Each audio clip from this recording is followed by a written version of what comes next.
Izzy. Good morning. I know your time is valuable. We scheduled about 10 minutes for this meeting. Does that still work for you? It does, yes. Great, wonderful. But not a second more. Okay, perfect. So hey, Izzy, we wanted to follow up from our last meeting, and in that meeting, you stated that your growth goal was your top priority was growing your company at 10%. Okay, you mentioned that currently 20% of your annual sales are through your website, which has become a major revenue stream for similar companies, and the rest brick and mortar. Is that a fair assessment? In fact, it's funny. I was just reading the other day. There's an article in the Wall Street Journal that suggests that anticipated growth of the online market is forecasted at 3 times annual GDP growth. And the same article also stated that 30% of the world's population is now shopping online. Okay, and that number is growing daily. In fact, last year, e-commerce made up $1.5 trillion of the world's exchange. That is a huge number.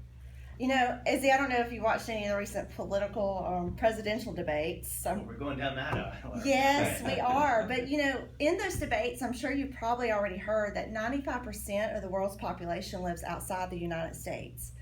Izzy, we're a little concerned you might be building a wall around your internet business. You know, when we met a couple of weeks ago, you expressed a lot of concern about your brick and mortar slowdown. And in fact, Zane, your father, has also expressed concern over your company's continuing ability to meet your goals using your present model. That's true. There's concern there. We got to keep this growing. I've got a lot on my shoulders to make this company work. My father's entrusted to me. Yeah, well, since we last met, Carrie and I have reviewed your sales. We went all the way back to 2010, and we found some pretty interesting information we'd like to share with you. Yeah, actually, we noticed in 2015 that your revenues did increase over 2014. However, your growth was significantly less than previous years. In fact, actually, over the past 5 years, your revenue has declined on average by 1% each year. Even with your holiday upcoming peak season, you still will not be able to make that 10% growth that you've committed to your father. If revenues continue to trend as they have for the past 5 years, and if you don't make a change soon, well... You know, Izzy, based on that trend that she's talking about, even with the 1% decline, your revenue growth this year should be at 6%, but your year-to-date actual numbers are only showing a 4% growth trend. And this isn't even close to the 10% growth that your father has outlined for the company. That's why we're concerned. As we speak, you're turning your back on about 30 web orders from overseas customers every single day. Yeah, we're concerned you're building a wall around your e-commerce business. I know we kind of joke about it, but these international customers are no joking matter. In fact, they spend far more than your North American counterparts. In fact, overseas orders for products just like yours are typically 50% higher than the exact same domestic order. And that's roughly $2,600 a day that you're turning away. Or, you know, put another way, $1 million a year in potential sales that you're leaving on the table simply because you only go to Canada and you ignore all other country inquiries.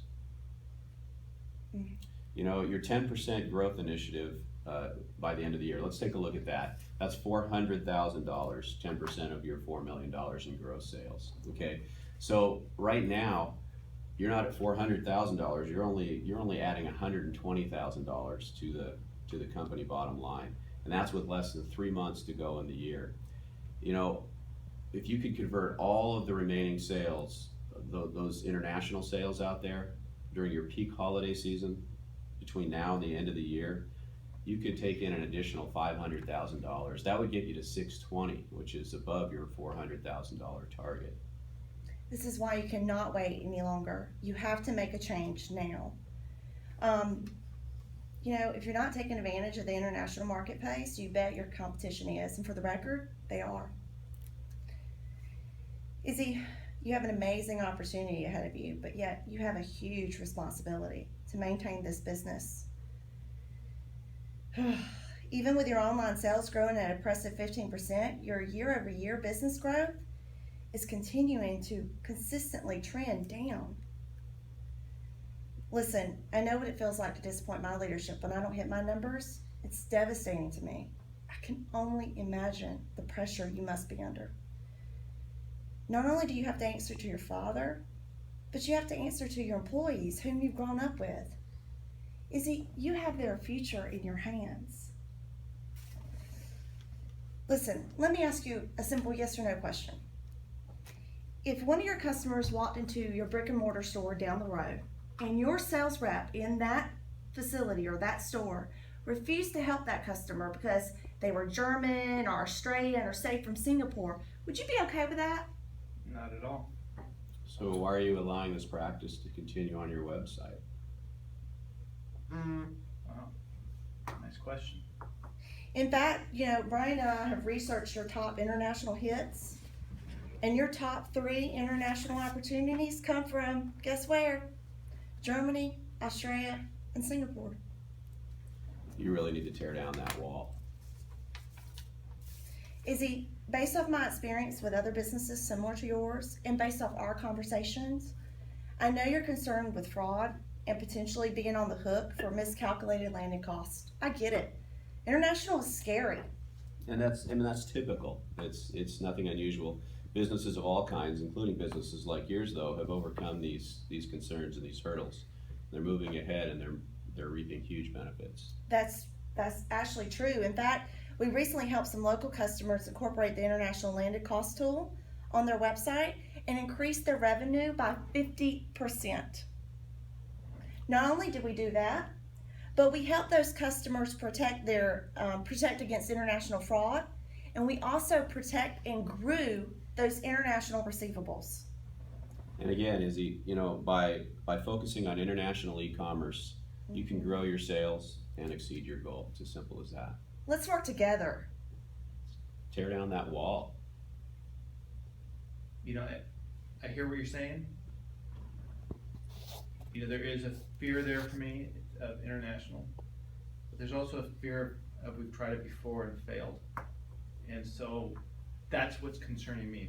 If we fail out there, you get one shot to make it right. Correct? Get bad social media posts out there about a bad experience, it can just multiply. So that's really where my concern is the past poor experience we had with Canada. We have tools at our disposal now that we didn't have several years ago.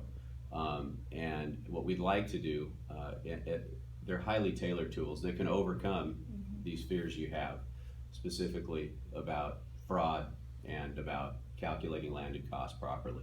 What we'd like to do is get together with everybody on your team, say sometime late next week, and really formally present what's changed since we spoke about this last, since you made a run at it last time. I think that we can put those concerns aside. I think we can lay those fears to rest. You know what? I'm going to correct Brian. I'm going to say I know we can put those fears aside, and I know that we can bring in tools that address that. So honestly, between Brian and I, you have no worries. We'd like to show you what's changed since you tried this before, and help you catch up. My only concern and worry, or really your only concern and worry, should be not changing. What country are you from? Backwoodsville.